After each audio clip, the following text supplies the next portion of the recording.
Salut à tous, le journal du foot de ce mercredi 13 juillet. Le PSG dit non à Cristiano Ronaldo, annoncé sur le départ du côté de Manchester United. L'international portugais aurait été proposé par le biais de son agent au champion de France. Selon les informations du journal Le Parisien, l'approche remonte à quelques jours, mais le PSG a immédiatement décliné cette proposition. Première raison, le club est déjà bien armé offensivement et pourrait l'être encore plus en cas d'arrivée de l'Italien Scamacca dans les prochains jours, même si West Ham s'est sérieusement positionné sur ce dossier. Deuxième raison évoquée par le PSG, le club de la capitale ne voudrait pas de profil trop bling-bling cet été pour coller avec le discours de Nasser El Khelaifi, même si dans le cas de Cristiano Ronaldo, c'est plutôt le côté individualiste du joueur qui aurait pu poser problème dans le vestiaire. N'hésitez pas à donner votre avis.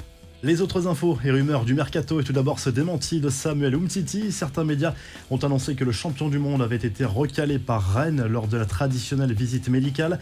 Le défenseur central du Barça a publié un message sur Instagram semblant démentir ces informations. Quand le mensonge prend l'ascenseur, la vérité prend l'escalier. Elle met plus de temps mais finit toujours par arriver à lâcher l'ancien lyonnais. Le Barça qui de son côté va dégainer une nouvelle offre pour Robert Lewandowski au Bayern Munich. Elle pourrait être décisive. On parle cette fois de 50 millions d'euros hors bonus, ce qui correspond aux attentes bavaroises. Lille s'offre l'une des révélations de la saison dernière en Ligue 1. Mohamed Bayo quitte Clermont pour le LOSC, montant de l'opération un peu moins de 14 millions d'euros pour l'attaquant guinéen. Nice a sans doute trouvé son nouveau gardien, priorité de l'entraîneur niçois Lucien Favre pour succéder à Walter Benitez. Le Suisse Yann Sommer va bien signer en faveur des Aiglons contre un chèque de 2 500 000 euros pour le Borussia Mönchengladbach. Enfin, un nouveau défi pour Wayne Rooney. Quelques semaines après son départ de Derby County, l'ancien international anglais va s'asseoir sur le banc de DC United en MLS, un club pour lequel il avait déjà joué entre 2018 et 2019. On passe aux infos en bref. Gérard Lopez a un plan pour sauver les Marinés Blancs. Sur RMC, le président des Girondins de Bordeaux a fait un nouveau point sur les solutions financières pour rester en Ligue 2 et éviter une rétrogradation en nationale, voire pire. En cas de dépôt de bilan, le propriétaire du club bordelais affirme que la dette est désormais réduite de 75% grâce à un accord avec les créanciers. On parle de 40 millions d'euros injectés. À Marseille, l'aventure d'Igor Tudor commence de manière assez tendue. Selon l'équipe, le départ de Camoranesi de son staff n'était pas prévu, contrairement à la version officielle qui laissait supposer que l'Italien était simplement venu à l'OM pour aider le technicien croate à constituer son staff. Camoranesi aurait en réalité claqué la porte en raison de sa relation très tendue avec Tudor.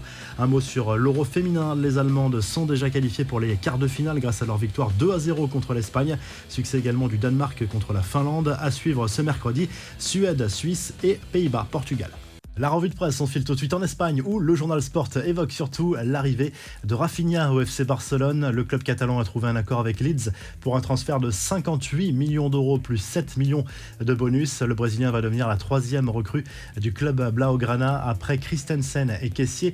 Du côté de l'Italie, la Gazette dello Sport se penche sur l'avenir de Paolo Dybala. C'est là aussi l'un des feuilletons de l'été. On rappelle qu'il est libre de tout contrat depuis la fin de son bail avec la Juve en juin dernier. L'international argentin intéresse toujours l'Inter bien sûr, mais la Roma s'est positionnée sur ce dossier et le Corriere dello Sport évoque l'arrivée potentielle de Kalidou Koulibaly à Chelsea. Le club londonien pourrait rafler la mise contre un chèque de 40 millions d'euros. Les Blues qui visent également l'attaquant de l'AC Milan, Raphaël Leao. Si le journal du foot vous a plu, n'hésitez pas à liker, à vous abonner pour nous retrouver très vite pour un nouveau journal du foot.